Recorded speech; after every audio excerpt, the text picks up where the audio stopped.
Good afternoon. Thanks. I figured out the microphone now. My name is Michael Kanellos, and I am the technology strategist at a firm called Eastwick. It's a marketing firm. And I'm also a reporter. I've been a technology reporter for a good 25 years. And today we're going to discuss technological recipes to ensure food safety. And just to clarify things, food safety, I asked a number of people what it meant to them before coming to this event. And about half the people thought it was unadulterated food, things getting poisoned, picking up poisoned food. But most people, or a little more than half, I'd say, understood the bigger issue, which is, will we have enough food to feed the planet? We're going from 7 billion people to 9 billion people. And it's one of the most fascinating topics and it's also one of the most depressing. And I'll start with the depressing part first. The depressing part is that we live in a very tenuous environment. Just collecting some statistics here. National Geographic did a great series this year, and they said we'll have to double the food supply by 2050 without using more water, more fertilizer, more land or energy to produce it. That's like a Moore's Law sort of revolution that we've seen in semiconductors coming to agriculture, and nobody's really sure if we can pull that off. Other interesting facts, the Institution of Mechanical Engineers came out with a study that said that the world produces 4 billion metric tons of food a year, and we waste 1 billion to 1.2 billion tons of it. So, imagine if this was a cell phone manufacturer and 1/4 of the phones were just thrown on the ground and smashed before they get to consumers. That's the kind of waste we're talking about.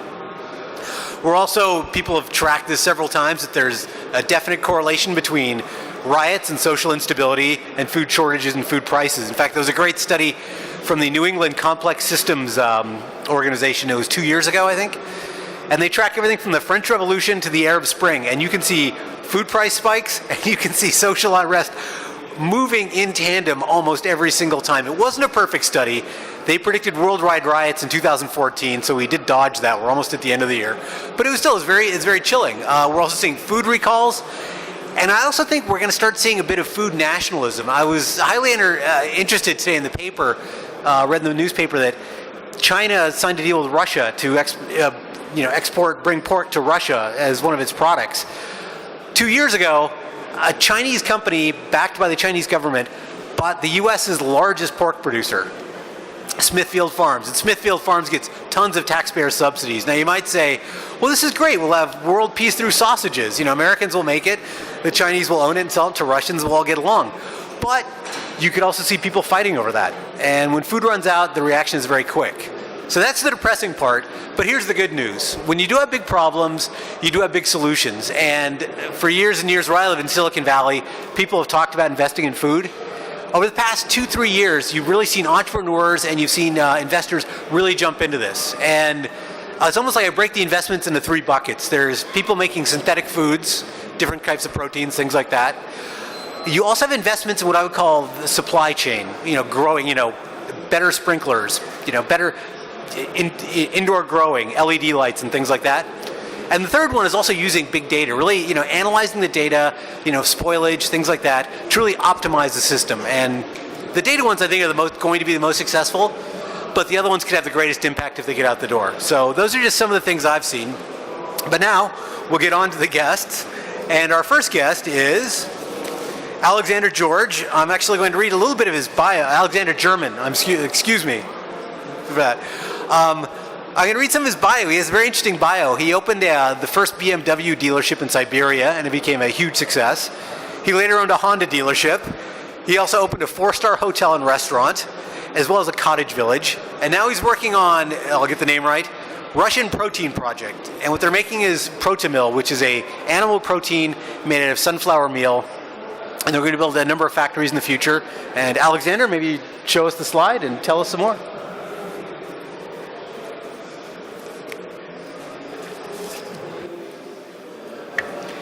Добрый день. Я буду говорить на русском. I will speak Russian. I don't have enough skills for speaking English. That's why I will rely on interpreters. Thank you, Mike, for presenting me. I would like to do a precision. I'm not for animal proteins, but for vegetables proteins. I will not stop on the issue that you've talked about, the food enough for all the Earth population. I would like to dwell you on my companies, and this is all about vegetable proteins. We don't have enough protein sources on the Earth. As you understand, that proteins are kind of bricks necessary for construct our body. That's why having enough proteins will have enough bricks to construct a brighter future. And I'm talking about human beings, but there's another issue about animal nutrition used consecutively for human nutrition. And a few years ago, we paid attention that we have a limited number of sources for protein. We're talking about animal proteins found in the sea, I mean fishing and so on and so forth. Second source is from meat, and the third source is from soya. And there's another experiment, but I'll talk about 3 protein pillars.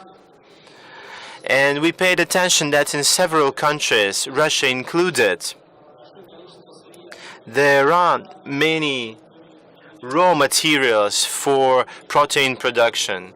And I'm talking about sunflowers. We are specialists on sunflowers. We managed to create a technology in order to extract, concentrate protein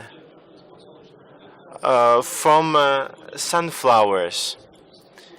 And we are going up to 82-87% of protein, which is very good for nutrition, and within it you can find necessary amino acids. This is not only a business initiative for us in Russia. We can scale this program because you found sunflowers not only in Russia but also in Ukraine, and we should not forget about Argentina. They are very good in growing sunflowers. This is not a unique solution for the global issue, but we can solve a part of it as far as proteins for human and for animals is concerned. They are not good reported. We don't have statistics on sunflowers.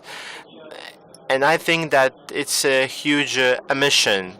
And my mission today on this forum is to tell you we do have alternative sources for protein.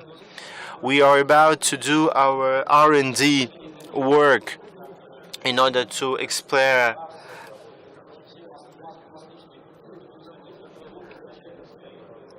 lint and other crops where we can find oil, like colza, for example. We still have lots of sources of protein. We either put it on waste or we give it to pets or birds. As far as oil production plants are concerned, it is still protein, but with poor quality. We cannot discover all the potential that we do have in colza, for example. And I present my product called ProteMeal. We finished the R&D phase and we'll start production. This is more or less all that I wanted to say. If you have any question, please feel free to ask. I have one question.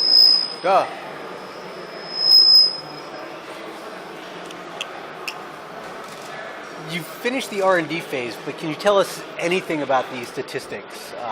Anything about the statistics, the cost, how it will compare to animal protein or estimated availability? And also, is it the cost or is it the environmental footprint that is the main driving force while you're doing this?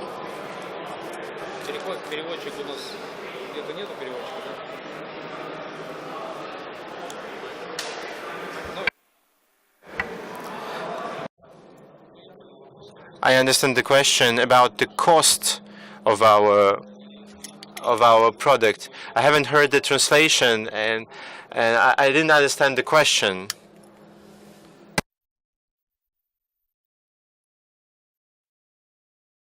Could you wait a sec, please?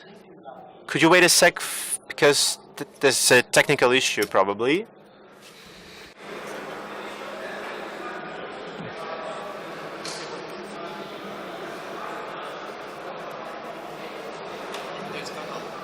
Да нет.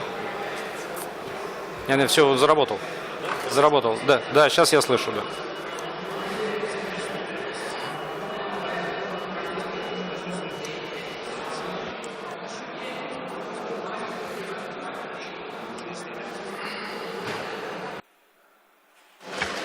Да, я с удовольствием отвечу на этот вопрос. Now I understand the question. It's okay.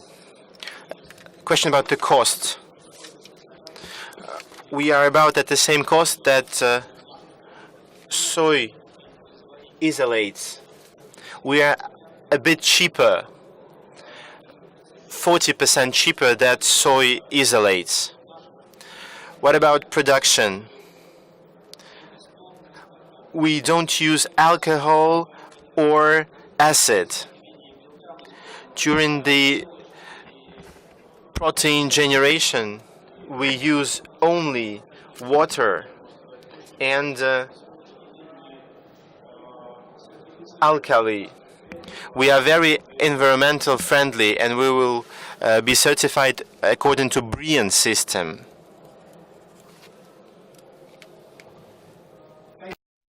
Now we will go down to Ajay Jakhar. Sorry about that. He's the president of the Farmers Forum in India. And, Ajay, if you could just tell us about that, that would be great. So, first of all, I'm a farmer myself, and I work with a farmers organization, and as an organization we advocate for better policies for farmer prosperity.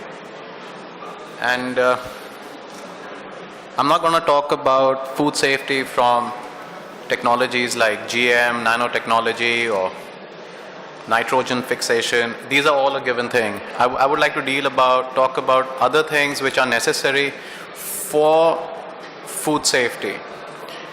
And when you get down to the bottom of it, when policy is made for agriculture, it is the industry and the economists who decide the policy.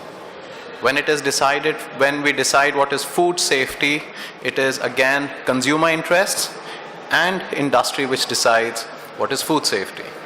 Farmers are the missing link in both the things, and that's where the problem starts. What is food safety? I think so. We change as we progress. What is safe today will be unsafe tomorrow. What was safe yesterday is unsafe today, and we keep evolving on this. And safety issues will vary from culturally, they'll vary differently. I have a friend here, I met him, he does proteins, insect proteins. That would be unsafe in India, So I'm just saying, in different countries, in different societies, safety will be measured differently. We'll talk about it in a different way. I disagree with what you said, is that there is not enough food in the world. I think there is enough food in the world. It just doesn't grow where it is required. And that's the difference. It grows in areas where population is less. It does not grow in areas where it is required. And we can get the technology today. We can have innovations to grow it in those places.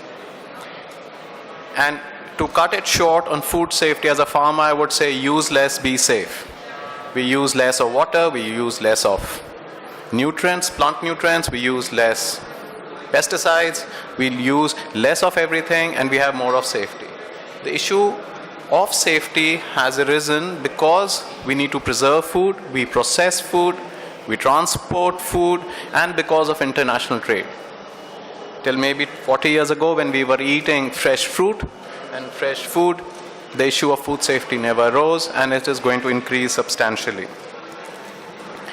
There are other issues of food safety which, as a farmers' organization, I think need to be talked about. It's the cost of growing safe food. are we ready to pay those costs today, or are we going to defer those costs to the future generations? And that's a key element. Are we ready to pay those costs today?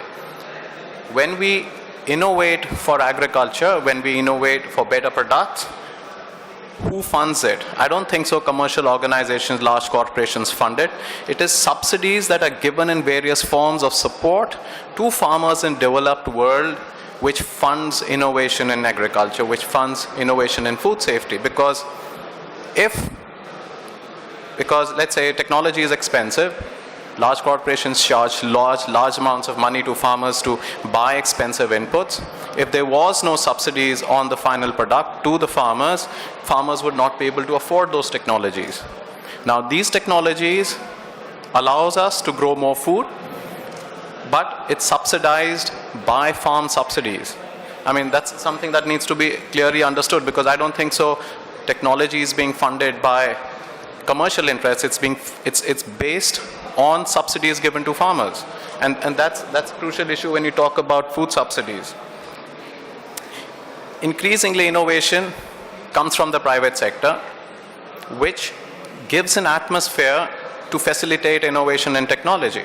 But regulation comes from the government sector, and the government is not good at innovation, and it takes time for them to understand, and so there is always a mismatch. And I'm talking about experience of what's happening in India, because there is a difference between the technology and understanding that technology by government bureaucrats, and obviously that gives rise to problems. There's a distrust between the consumers and the industry that is growing substantially year upon year.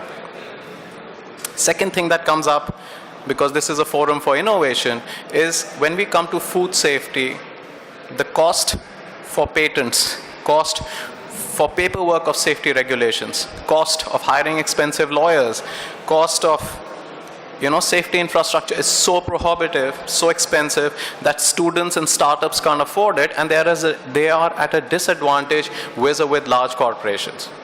So if you want innovations to happen in Russia, we need an alternative system of how things are happening. More and more, when we go towards food safety or safety of technologies like GM, it requires more and more paperwork. Can we afford that paperwork? I think so. Startups can't afford that paperwork. So a lot of innovations that we could have are being stifled because of where we are, because of the system that we have built upon ourselves. We don't understand the consequence of unsafe food. And I personally think that if you have a system of measuring food safety, you have a system of forming a public opinion, and public opinion is what drives food safety. It is not commercial interests which drive food safety. Having an innovation, having a technology for food safety does not mean it's available to everyone. Farmers in developing countries will not be able to afford technologies which are available to other people. For example, take the Persian wheel for drawing water from a lower depth. It was invented 2,000 years ago, but still farmers in Asia and Africa are still using it, while we have hydroponics, we have aeroponics, we have fertigation, and we have so many other new technologies which are coming in. So having a technology, having food safety does not mean that technology or those measures are available to all farmers everywhere. Thank you so much. Before we move on, one question. I'm very intrigued on how you mentioned that small farmers are at a disadvantage technologically. Do you see, what are some ideas for leveling that playing field? Would you recommend, let's say, an open source movement toward certain types of fertilizers or planting systems or things like that? Is there anything that could possibly level that playing field? I think so. Access to technology is very important for farmers, but it should also not be like a Gillette razor. You buy a razor, it costs a very small amount, but then you're forced to pay for the blade every 10-15 days, and that's the difference of technology, because I don't think small farmers or even governments understand the price of technology that we are ready to buy for or use, because it could have recurring costs, and I really don't have an answer for that. But the truth is that even governments don't understand the cost of technology that they are regulatory approving through the regulatory process. And now to hear from Big Agriculture, we have Yves Picquet, he's the Deputy General Director, Head of Subgroup of Bayer Crop Sciences, and had a long history of in the industrial agriculture. Could you maybe Yves give us the perspective on what Bayer's doing, and also the perspective from the large companies, which I think often bear the brunt of criticism? Sure. First of all, I want to say that I'm an agronomist, and my heart is beating at the side of the fields. So I'm really deeply involved in agriculture, and this is for me, to feed the world, it's really something very important. We as Bayer, we think that the only solution to feed the world is to go for sustainable agriculture. And I would like to describe you a bit what we mean with sustainable agriculture. But before going to this point, maybe it's good to see a bit what are the challenges for agriculture and also for the mankind. You know, if we are taking 8 people in this room, one of them does not get enough food. So one of them is hungry. This is a first point that we need to know. A second point is that the population is growing, like Michael was saying. We will be about 10 billion in 2050, and we need to feed those guys. So we are speaking now about 30% people more in 2050, and we already know, because like Ajay was saying, we are producing enough for the moment, but we don't have the right balance. We are producing not on the right place. So we know that in the future, with the decreasing farmland, that we will have to produce for each people on a smaller surface. So what can we do for this? We know also that weather condition and pest development will also, I would say, not stop and continue to evolve and to eat the agriculture. So global food production will have to be increased with 60%. What does it mean? Just for wheat, we are talking about 250 million tons. I suppose that some of the people here in the room are from Russia. Russia, big country, huge potential for agriculture, is producing on a yearly basis 100 million tons. So this means that till 2050, we need to produce 2 times 0.5 more wheat than Russia is producing nowadays.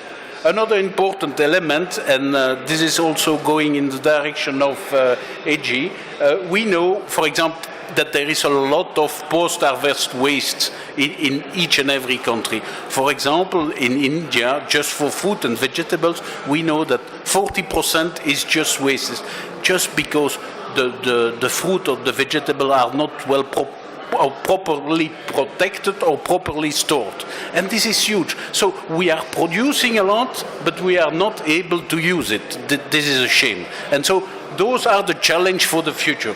And so, like, normally it should work, but okay. So what is sustainable agriculture for us? It's connecting the economical success with environmental and social responsibility. So we want to grow more with quality, safety foods, but taking into account the economical environment, because the farmer needs, like Ajay was saying, if he's investing in technology, he needs to earn something with this. Otherwise, it's impossible. It's not a sustainable model, and we really want to go in this direction. And the environmental responsibility is if we apply a product, or if you use a special seed, or you have a typical agricultural practice, you need to respect the environment, because this resource is not renewable if you destroy it. So you need to respect it to go in the long term. So what we are proposing, this is the old challenge that we have, and we want to go for integrated crop solution. And this integrated crop solution starts with good seeds, because if you don't have, the seeds will define, the quality of your seeds will define the result you will have at the end. You know that with such a seed you have a potential of 10 tons or 5 tons. This is, I would say, written in the gene. And then if you invest for good and quality seeds, then you have to protect it. And how can you protect it? You can protect it with chemical, with biological, like bumblebees, like bacteria, etc. But it's also very important to be able to use all this technology in a responsible way. This is why we are developing a lot of tools in order to know the level when a disease will reach a certain level, then we will apply the product, and not, I would say, proactively, because it's overconsumption. We don't need this. So we try to define a lot of tools in order to have a responsible use of the product. We try also to do a lot of trainings, because to use good seeds, to use chemicals, biologicals, to know about the good agricultural practice, you need to transfer a lot of technology to the growers. And often this is where there is a mismatch. And this is our task as a producer, together with the authorities. And from time to time, the support of the authorities is not perfect. I'm not talking about Russia, I'm talking in general. And here it's really important to be together, to be there, to train the people in order to use the product in a responsible way. And this is why we are looking also for partnership. And we are looking for partnership in terms of public, private, so with the authorities, private, with the farmer, with the importer, with the exporter, with the also with the big chain like the Tesco of this world, Tesco, Auchan, Metro, because we try to define really ways for the agriculture to produce, to earn money on this production, and also to get quality and safe foods to the consumer.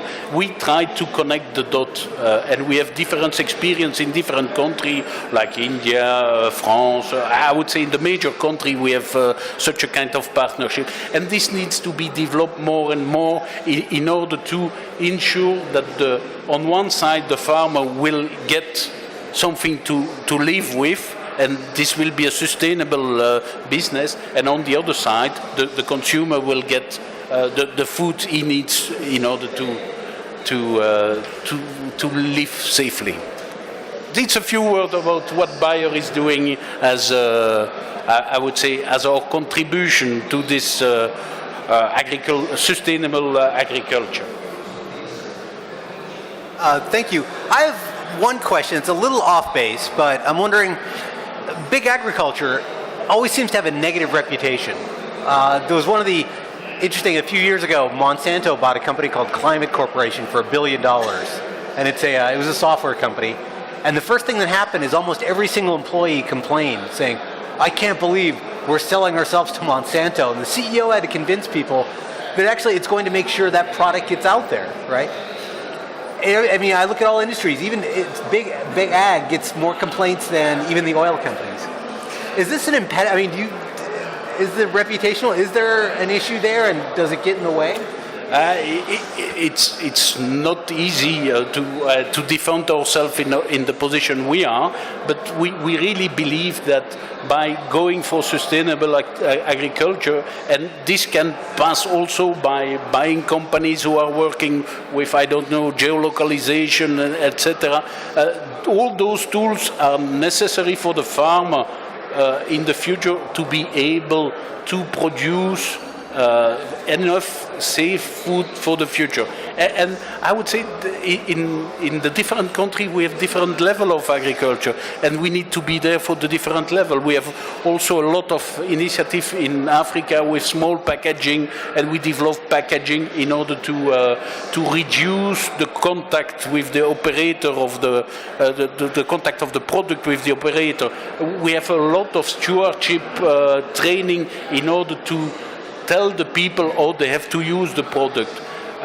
We are not only interested in the big agriculture, we are only interested in the different agriculture, because agriculture is our core business, and this is not only the big agriculture. Yeah, Ajay? Can I answer the question that you asked him?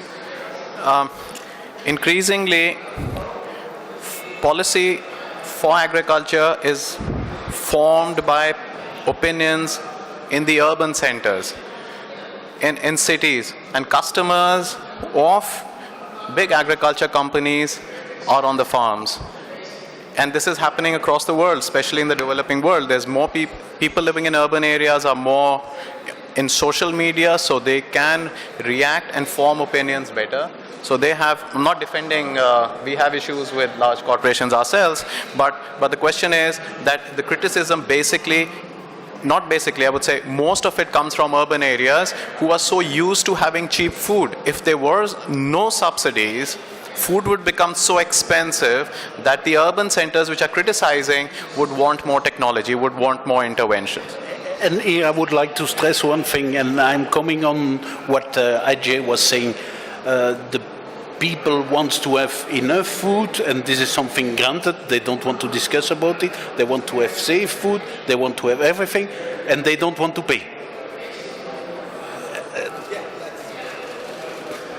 The not wanting to pay part is very interesting. I want to come back to that later. And last, at the end of the panel here, we have Greg Sewitz. He has he's the CEO of a company called EXO, which has a very special ingredient. I'll let Greg take it away. Yeah, I actually have a video that I think sums up the company and the mission succinctly. So can we play that first, and then I'll give a little more context?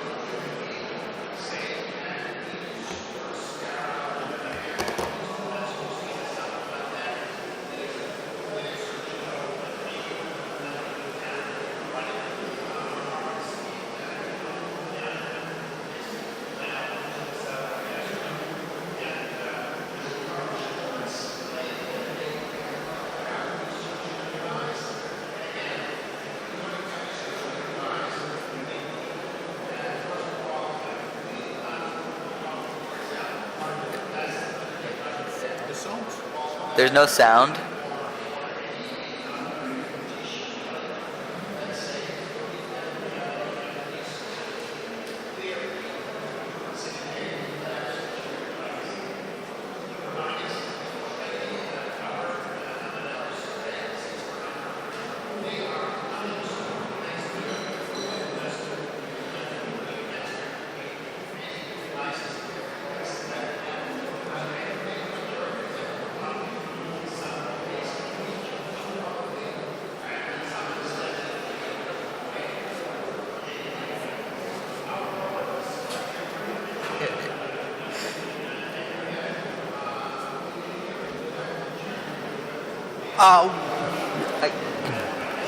We going? Is the sound on now this time, or no? I guess not. But.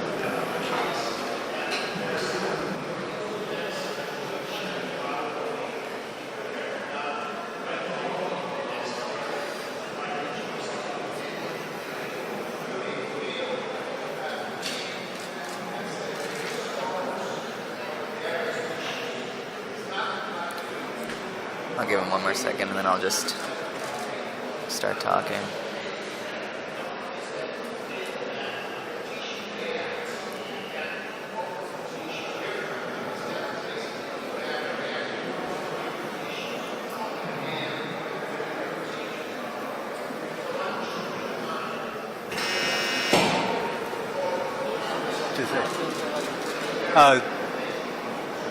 Tremendous graphics. Wonder if you could maybe I'll just narrate some of the things going on there, the benefits. Yeah, so I am one of the co-founders of EXO, and we are a company that really was founded to address pretty much all of the problems. Greg, lean more into the mic. Sorry, is this better?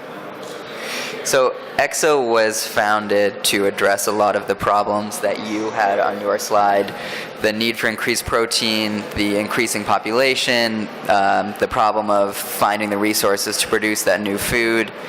And we're sort of thinking about how to solve some of these issues, and through a couple of random coincidences came across this fact that there's an entire food group around the world that nobody is eating that's as nutritious and more sustainable than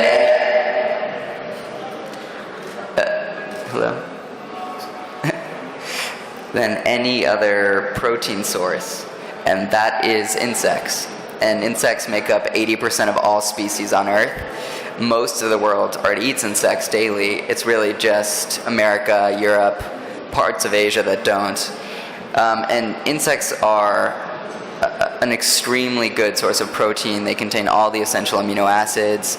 They have double the iron of beef, as many omega-3s and 6s as salmon, and they require 20 times fewer resources to raise than chickens or pigs or cows. And so really they're this great superfood, and the only reason we don't eat them is because we're squeamish, and there's a negative psychology about it. And so we saw this potential solution and realized that maybe if we repackaged and rebranded insects, we could maybe get people used to the idea slowly, and then one day maybe people might even just eat the whole insect themselves. So we started with crickets, which are one of the best insects nutritionally, and there already are a lot of farms in the US that raise crickets on a large scale. And so we partnered with a few of those farms, and we turned the crickets into a protein powder that we then put in protein bars, which are the first product that we make. And we found that it's a lot easier to get people comfortable with the idea of eating insects when they're in this form of a protein bar, because you can't see an insect. It doesn't smell like an insect or sound like an insect. It just looks like a regular food. And we found really good success so far with getting people to adopt the idea of consuming insects.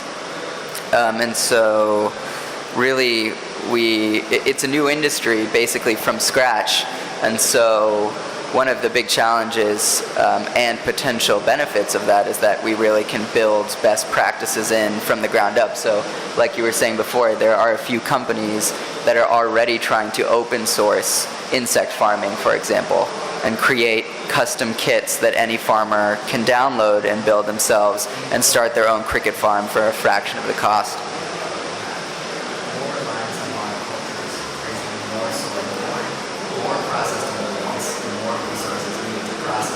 I think we can see the video later. We can probably stop that if that's okay. Nobody truly cares about food. Wants a food. There we go. All right, keep going. I mean, that's about it for now. Two questions for you. One is, first of all, what does a cricket ranch resemble? What does it look like? Is it a bunch of glass cages with out in an industrial park, or are there free-range crickets? That's my first question. So cricket farms are actually basically the cleanest farms you could ever imagine because they're indoors. The crickets they live in boxes essentially that you can stack vertically. So it's incredibly space efficient. And one of the biggest problems obviously is that 40% of Earth's land has already been cleared for agriculture, and we're quickly running out of spare land to keep increasing it. And so you can raise thousands and thousands of crickets stacked vertically in rows, in boxes, where you just sprinkle some feed and some water in each one. You can mop the floors, which obviously you can't do in a regular farm. The animals are contained. They're fed a certified organic feed. We don't have free-range crickets because obviously it'd be hard to round up enough to really make a difference. But the size of the boxes compared to the mass of the cricket is way larger than any free-range chicken or pig gets out in the open farm. So it's really already a pretty amazing process. And again, since it's so new, there are a couple of startups even trying to optimize further and build in automations, figure out how to use new technologies to basically only provide water when the crickets want the water, how to get them on optimal fertilization cycles so that you're raising the maximum amount at any given time. Crickets have a 6-week lifespan, so you get a new cohort every 6 weeks, which is crazy in livestock production. And each female cricket lays about 1,500 eggs compared to a cow, which probably produces a couple calves maybe over the course of their lifetime. And one other question before you go, and maybe Alexander could jump in on this. I'm intrigued that you went for the human market when it seemed an easier route to success might be to produce cricket protein for animals, right? I mean, the humans might have an ick factor, but chickens and pigs aren't. So why not do that? And I'd love to hear Alexander's opinion on that too. Honestly, a lot of it was I know nothing about the livestock or farming industries really, but I consume food on a daily basis, and so it was a lot about me feeling like I could really figure out how to create and market this product to someone like me a lot better than I could create an animal feed and then have to navigate that entire system of which I'm a total stranger. I also think that with animal feed, there's a huge race to the bottom in terms of price. And with humans now, I mean, the health food industries are in fact kind of going the opposite way. People are more and more willing to pay more and more money for things that they think are good for them, basically. And especially in America, there's been a ton of trends with cold-pressed juices and all of these things that sort of promise nutrients and health that cost exorbitant amount of money that people are not only buying but trumpeting because they think that it's going to make them it's going to give them some sort of status or improve their health. And so we're kind of tapping into that. And it just seemed like we could make a larger impact faster by going after humans and trying to change their eating behaviors than trying to start all the way at the back of the food chain and trying to work our way basically there from the start.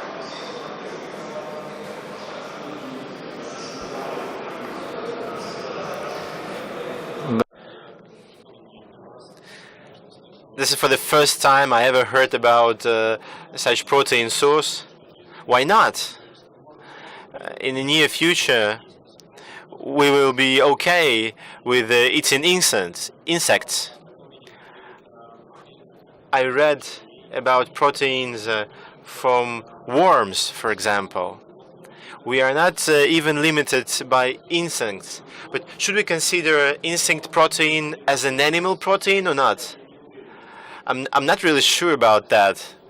Should we categorize these as a separate category? What about nutrition quality?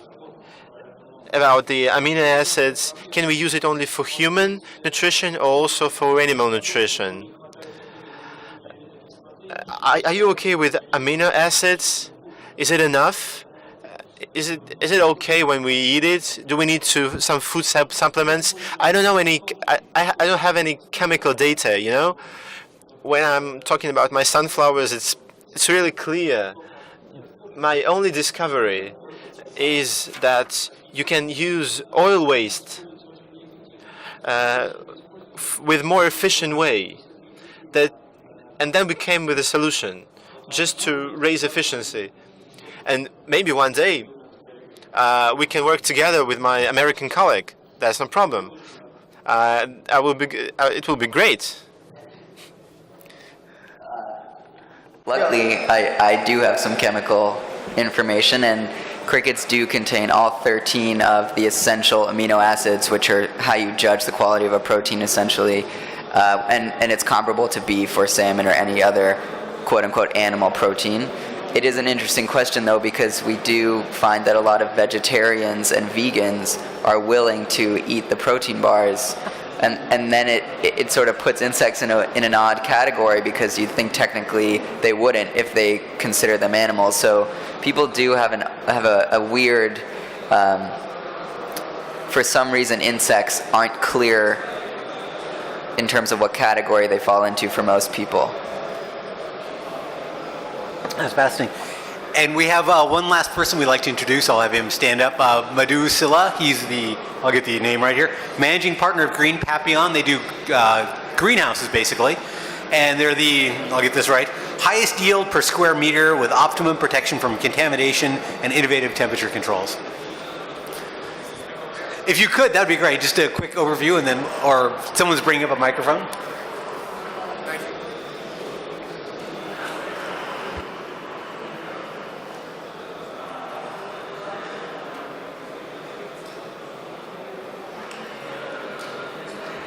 Hello. No. Yes. Okay. Thank you. Quickly, my name is Madou Sylla, and let me step back here a little bit so I don't talk in front of you. Okay. To address your question in terms of first of all, I don't know why I got picked as an expert in in this panel. I think you guys got shortchanged here.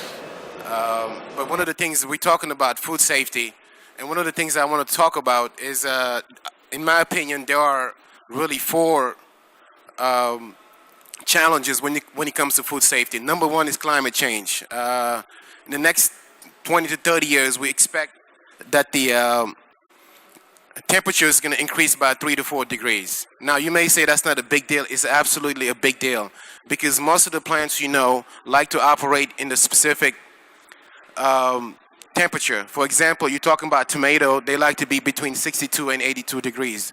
So by increasing that range, what's going to quickly happen is that the plants are just not going to grow. Number two, when we're talking about food safety, I think the problem is food contamination. It's a huge problem. Right now, if you are a commercial crop grower, okay, the odds of you having an infection or a virus in your farm is really high. There was a farm out there called Eurofresh Farm. 2 years ago, they were one of the largest farms. They went through 3 bankruptcy because one day they had one virus that wiped out the entire field. What's the problem with that? Food prices will increase. Number 3, and this is to Ajay's point, we need to have food hubs. And what our food hubs essentially is we draw a map and then we put a circle and we have a radius around it. We need to have logistical processes where we can transport food effectively to the final consumer. And that's really what's gonna, I think there is not enough food. I think that food is not being transported efficiently. And we can always increase production, especially in Africa. Africa, there's not actually enough food in Africa. In some other parts of the world, there are, but in Africa, no. I've been there twice this year. And last point is really bad agriculture. Really. A lot of farmers are not really stepping up to the 21st century. It's becoming harder for a small farmer to really do farming in the ways of the 21st century. Their processes, and they are extremely inefficient because they're using tools that's been used in the past 30 or 40 years. So I don't want to get into my sales pitch about exactly what we do, but I just want to address that. One before you go, and we'll open it up. I'm intrigued you brought up transport because that sometimes gets overlooked. What are some of the leading ideas you've seen for this? Are there things like people using ozone in transport or more distributed production? Or Well, okay, when we talk about food hubs, what we're talking about is that what we have to do, we have to create agricultural center. So let's say you go in Moscow and you go to Siberia. And so you look at a country and you put points in the country and you draw a circle around it. And you will say, okay, we're going to have an agriculture facility, whether it's a farm or whatever, and that facility is going to feed the people in this circle. A lot of people don't understand, but one of the reasons why food is so expensive is transportation. If you look in America, for example, the average tomato travels 1,000 miles. We can reduce the price of food by creating food hubs where we set up agricultural centers strategically around communities, and we say, okay, you guys want your food to be cheap?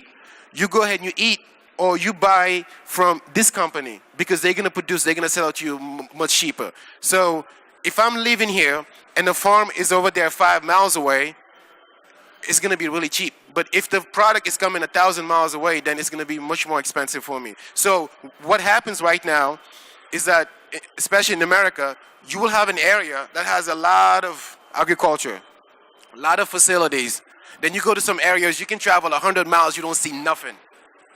So in that area, there's food, but it's not getting to a hub. So we have to create hubs all over the world. it's a work in progress. There was an interesting experiment in New York City last year where they would rent out rooftops, grow vegetables, Right. and the vegetables would pay for the lease, Right. and it would be free food. Right. Then Hurricane Sandy hit. Woo! Farms disappeared. So, but the idea was still good. They just didn't expect a super hurricane. So, questions from the audience. This is fantastic. Well, my name is Yves Loyola. I'm from Instituto Butantan in Brazil, and I'd like to make 3 points for you. One of them is an idea that I don't know if you have considered, and That is the possibility of merging of food, energy, and medicine.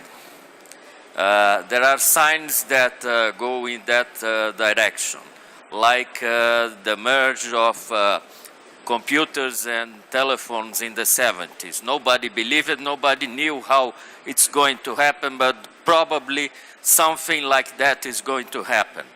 And I give you a simple example of that.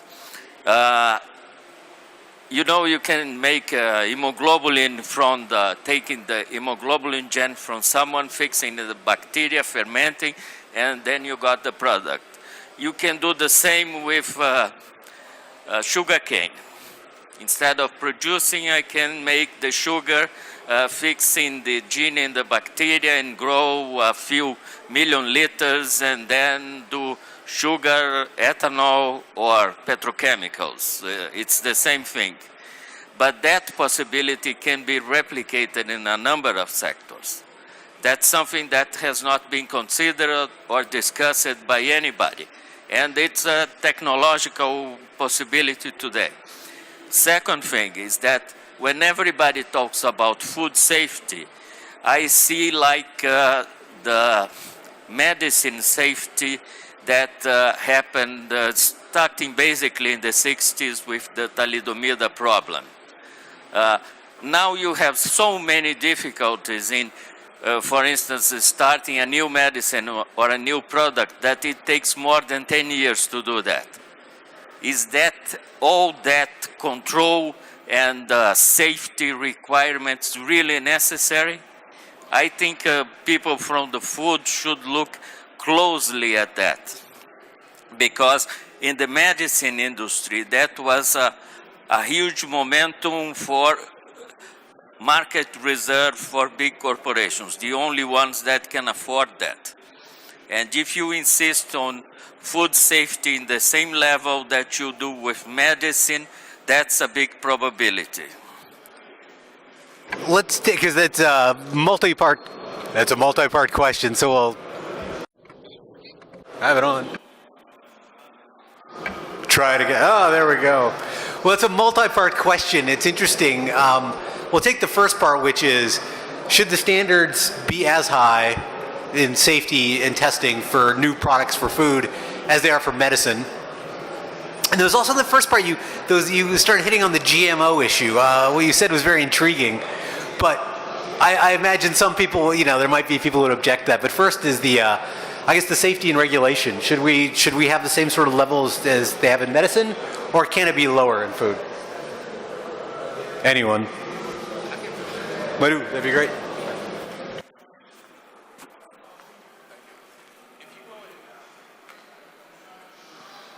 Hear me. Okay. If you go eat a tomato, for example, you don't know exactly what's in that tomato. If you go to the grocery store, you see the tomato. Right now, you have pesticides right now. It's being approved that you have arsenic and lead. A small dose, but it's really bad for you. Yet it's acceptable. Why? Ask someone else. Okay? That's a fact. If you go and see a tomato on the store, this tomato cannot say anything. It's legal. So you eat that tomato, you are ingesting arsenic and lead in some of these pesticides. So should we do that? Absolutely. Do we have goodwill? That's a big problem.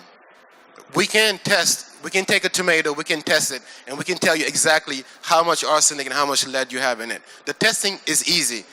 The question is, who's going to step up and decide to make it illegal to put some of this stuff inside of this pesticide? Yeah, and it's kind of a supply chain issue too, because the tomato itself is not inherently bad for you. It's things somebody puts on, may or may not put on, but at least around pesticides, there is some testing on that. Anyone else? Greg? Yeah, having just launched a consumer food product this year, at least in the US, there's shockingly little regulation around food, and really many things are allowed to be sold even when there hasn't been any testing at all. If you label something as supplement, there's literally no regulation, no oversight. You can make any claim you want, and you don't have to have any science to prove it, and you can slap it on your label and say it's true. if you say it's a food, there's slightly more regulation, but really, until somebody gets sick or complains, nobody touches it.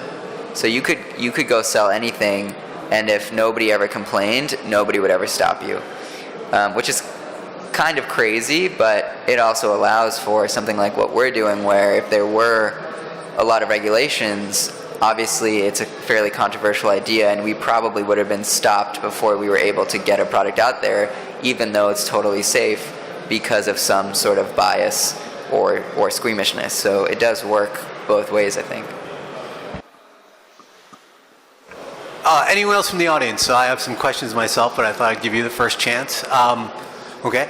I had one actually, and this came up almost in every speaker. We talked about how farmers can really, we have the food, we have the land, we just need to grow it more wisely. Well, the question is, as Madou pointed out, how come so many farmers are so bad at it? Or, I live in California, there's a severe drought where actually the land is sinking on many farms. It's literally because they're pumping out the groundwater so fast, their entire farms are dipping down. And they're finally, we've had droughts in California for years. And now they're finally, when the crisis is here, they're saying, oh, I guess I will invest in some water savings technology.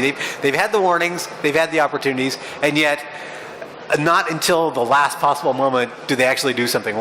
And I see this inefficiency, other examples as well. I mean, why do you see it, and why does that exist? Okay. See, at the end of the day, how much inputs we use depends on how much we get paid for the product. If the US government is going to fund its farmers to such an extent that they really don't need to care how much water they're pumping out, how many food miles they're creating, it doesn't make a difference. Where are the economic incentives to save on inputs? And that's the heart of the issue, because when farmers in India or in Africa and the developing countries, when they want to access international markets, we don't get a good price because food has been subsidized to such an extent it's cheap. It also comes down to acceptability in urban areas, because people, like he said, they just want cheap food. And like you said, that there are riots when food prices go up.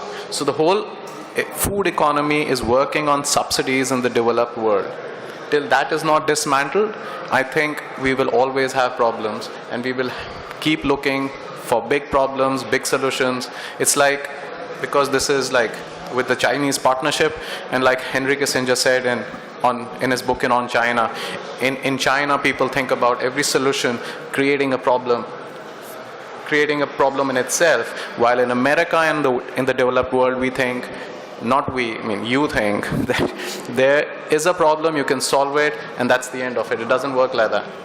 There are consequences that we are not understanding, and we keep doing the same thing again and again. We try and solve the same problems which we've had for the last many, many years. And we will keep doing it till we don't change the way we are doing it. But is it strictly subsidies, though? I mean, I can see the problem there. I mean, is there also farmers, inherently conservatives, they don't want to try new products? Or is it the business structure, they can't get financing to try something new? I mean, I agree with you. The subsidies in California, the water is free, so nobody bothers saving it until it's pretty much gone. But there has to be more to it than that, I would think. Anyone? See, it's just not subsidies. I don't know much about American farms, but I can tell you about farms in Asia and in Africa.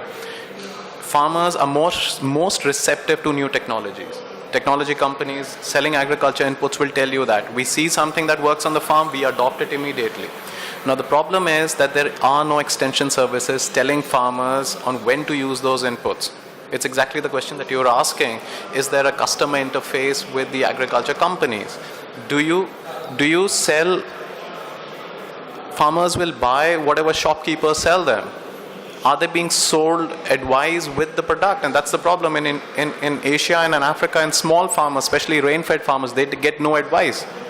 Shopkeepers sell them what they want to sell them. When you talked about pharmaceuticals, you talked about medicines. The gentleman talked about having standards for medicines. See, in most countries, including in India, when you sell medicines in a shop, the shopkeeper needs to have some degrees or standardization when he can sell that. But in all of Asia and all of Africa, when people sell pesticides or they sell fertilizers, they don't need any degrees, they don't need any education. They sell medicines, they sell pesticides, they sell fertilizers wherever they get maximum profits. So invariably, when a farmer goes to a shop to buy his pesticide or his fertilizer, the shopkeeper sells him where he's getting maximum commission. It's not necessarily the product he wants, it's not necessarily the timing is right, and that's where the problem is. We need to invest in capacity building and understanding of what is being made available to farmers. Just having something is not the end of the story, it's just the beginning of the story. And that's the problem, I think. You were jumping up there and you wanted to comment, it looked like?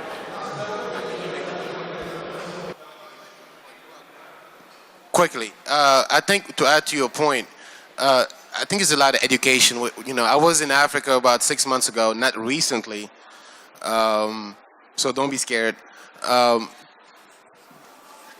Some people got the joke.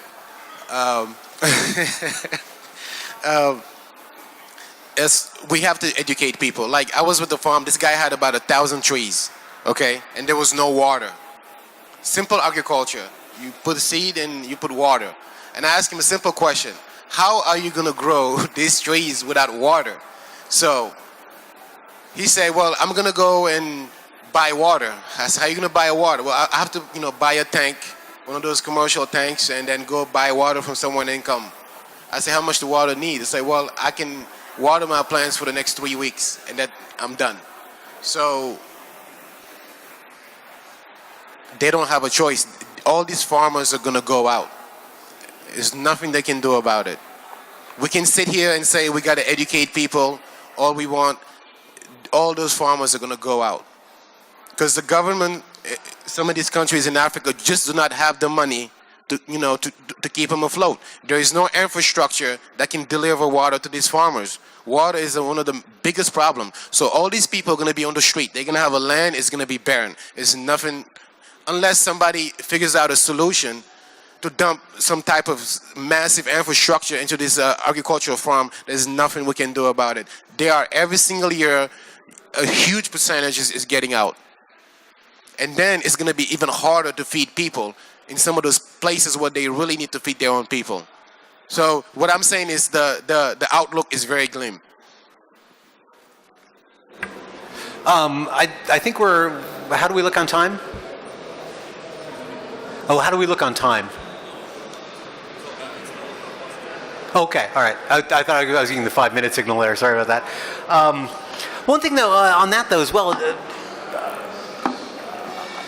what skepticism among farmers, though, also is when you look at new technologies. I've known a number of companies doing biopesticides, and they spend half their time convincing the farmer that, no, it's not going to be like last time. This time, this is really going to work.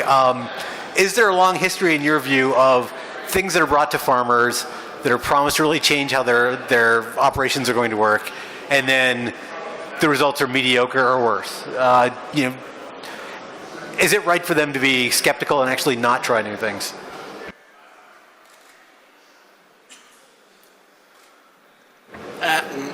I think, like I said, I'm coming back to my favorite topic, it's sustainable agriculture. And this is just, we need to go in a balanced way. And this is no extreme chemical, extreme GM technology. We need to find the solution. Like in Africa, we need to work, we need to have innovation, to have plants who needs less water in order to grow. We need to find the solution locally, and we don't need to go in the direction of chemicals or in biological. We need to have a balanced approach with respecting the environment. And for me, this is the only key to go further. Are you? I thought you were going to comment. Sorry. Oh, Greg? Oh, excellent. I couldn't see him down there. Greg? Okay. You have 5 minutes, and there seem to be no questions. I don't want to lose this opportunity. See, what you the solutions that are required for food safety for farms in America will be different than those in Africa, will be different than those in India. In America, you will need food safety, how you grow safe food on an industrial scale. On India, you'll need them on family farms. In Africa, you'll need them on family farms. Some recipes which may do well in America, which may do well in Europe, will not succeed in our country. And that needs to be understood. Agriculture is local and we need local support. Now we're sitting in Russia, but there are lots of European companies here and lots of European participation. I've been to Africa, to many countries. We've seen how aid works and how if we were able to change how aid is given to developing countries, how farmers could grow more safe food. For example, you have European companies which will give, let's say, 100 tractors to a country and say, okay, this is for aid of your, and you could say in Mozambique, in Tanzania, and wherever. You get aid in terms of material because it does well for industrial houses of the developed world. But those tractors don't work because the drivers don't know how to drive them. You don't have mechanics to service them. And so even, I'm just saying, all aid that is going from the Western world, and it's in billions and billions of dollars, needs to be focused on capacity building of trainers and of farmers who are going to train farmers to do this. I think there's something that is required to ensure safe food is extension services, and extension services. And that's a key. Yeah. When I was here a couple days ago, somebody asked me, can you grow a mango in Siberia? Over here. I say, absolutely, we can grow a mango in Siberia. I said, how are you going to do it? We said, we put it into a greenhouse. And he said, well, how much are you going to power it? I said, we'll power it if we have to power it. So there is a will, there is a way. We can create a food hub in Siberia. It's possible. But it includes investment, private investment, and also we need to have massive interactions and massive involvement from local and state governments, to clear the path, to say, okay, I'm not going to make it too difficult for a private organization like me to come and say, well, we're going to propose a solution to do mangoes in Siberia. We're going to do tomatoes. So all year long, you can have tomatoes and mango, and we can control. Say, okay, what's the fastest way to get there? I don't want to get through the red tape because you're going to start wasting my time. I'm going to get on the plane, I'm going to leave. And that's anywhere in the world. People, private investment and innovation, we're talking about innovation, is too important. When you're dealing with innovators, they want to see what's the quickest path to get there. The moment they figure out this is going to be difficult, they're going to leave. And that's one of the problems where you go to Africa, for example, and you propose people a solution. You turn around, somebody's asking you for a bribe. All you're trying to do is help. And I say, you're going to ask me for a bribe? I get on the plane, I'm leaving. That's it. So it's a local state government have to be involved, and they have to define what's the quickest way for a massive operation to come there and provide solutions. On that same theme that we were just talking here, is it maybe we're looking at innovation the wrong way? When people hear the word innovation, they think scientific breakthrough, or a new type of seed or a new type of protein, when it should be innovation on the business model. I mean, you think about, I look in solar, the solar panels took off because of a thing called net metering and PPA. I won't bore people with the details. But once the financial structure was changed, the industry took off like a shot. I mean, you could even say Grameen, microlending, was probably the biggest innovation in agriculture in the past 20 years. I mean, in fact, is there enough effort being put into thinking of business models as business models, or is it being done as just not as successful as it could be, or?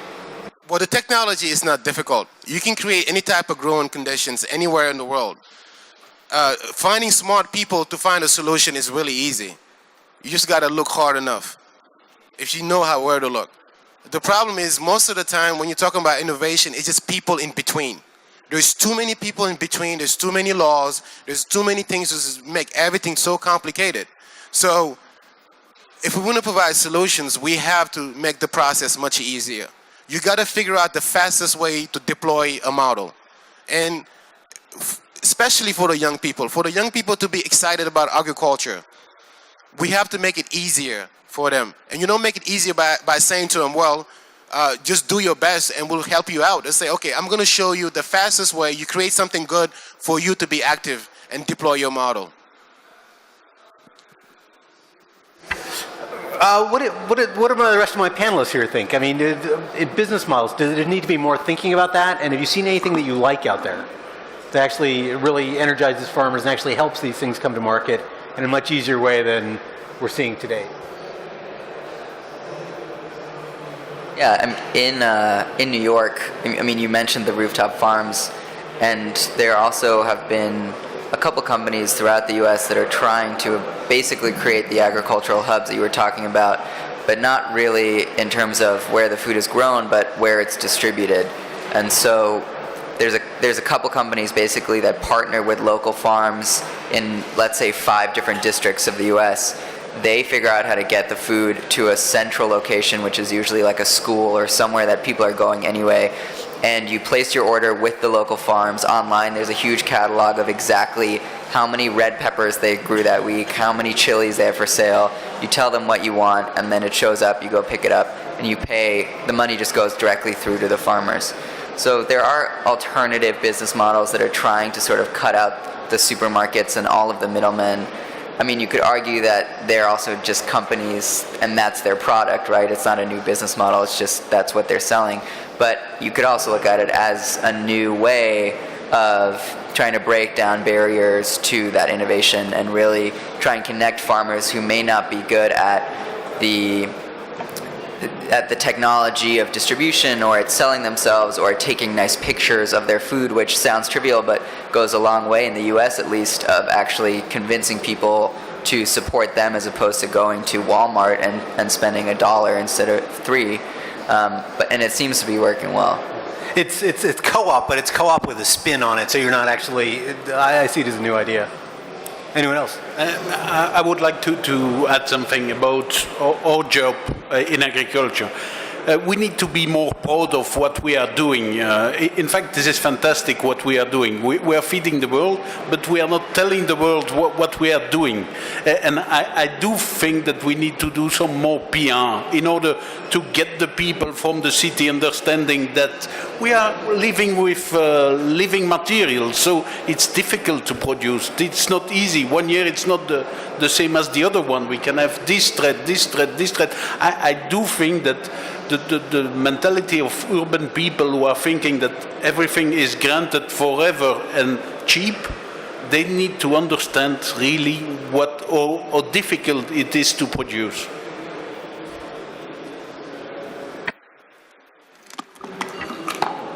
Мы сейчас, Майк, затронули... Mike, we touched a very profound issue or challenge, and we cannot discuss it in 5 minutes. It's too complicated. This is the issue of interaction between government and the private sector. It's a problem of interaction between a part of a population who wants to produce something and from the government that wants to control it. I don't want to say that we need no control. That's not true. We need to have a certain degree of control, and I more or less agree with the rest of panelists. But the solution of this problem lies in the political field. We should engage in a very active dialogue with the government, with the authorities. We can understand what are the good directions, and we should protect ourselves. But I want to say that we don't have enough time to discuss this public-private partnership within this roundtable. Bring up, I'll tell you one example from where I live in Silicon Valley. Investors started getting into energy and food and things like that. And early on, they began to think, oh my God, the government's involved. I've never done lobbying in my life. I've just sold computers and cell phones, and it's been a fantastic business. So for some types of investors, the idea that government's involved at all is a completely foreign topic to them. One last question, unless anyone else any other questions, and it's on intellectual property. I'd like to hear from Yves and Ajay. Do patent laws that exist now in the IP that's around agriculture, does it have to be changed? Is it the kind of thing that's appropriate more for hard goods, semiconductors and things like that? Because when you look at this, there's a lot of critics about the licensing systems and things like that, and the way IPs are ported to agriculture. At the same time, I can completely understand why companies say we can't afford to develop this unless we have X protection for X number of years. I mean, but is there a third way where actually we can modulate the laws, where agriculture and agricultural products will be treated differently or under different timelines, or is it completely impractical? It's maybe difficult to put agricultural product as an exception because, as you maybe know, it takes us 10 years to develop a product, and it costs something like 200 million euro to have a product on the market, which is a tremendous amount of money. And if we set it's really difficult to make an exception. Why in agriculture and not in other segments? I can understand there's a cost for developing technology, but I'll give you an example from India. When you go to a company which is selling you a good seed or a good agriculture input, so you ask them, how have you priced your product? What is your profit margin? So the answer is, no, because of my seed, the farmer, you are going to make so much more money per acre, so we are allowed to take so much percentage of your profit. And that's how agriculture input companies price their product. Rather than the cost of developing that product, they want a profit of your share.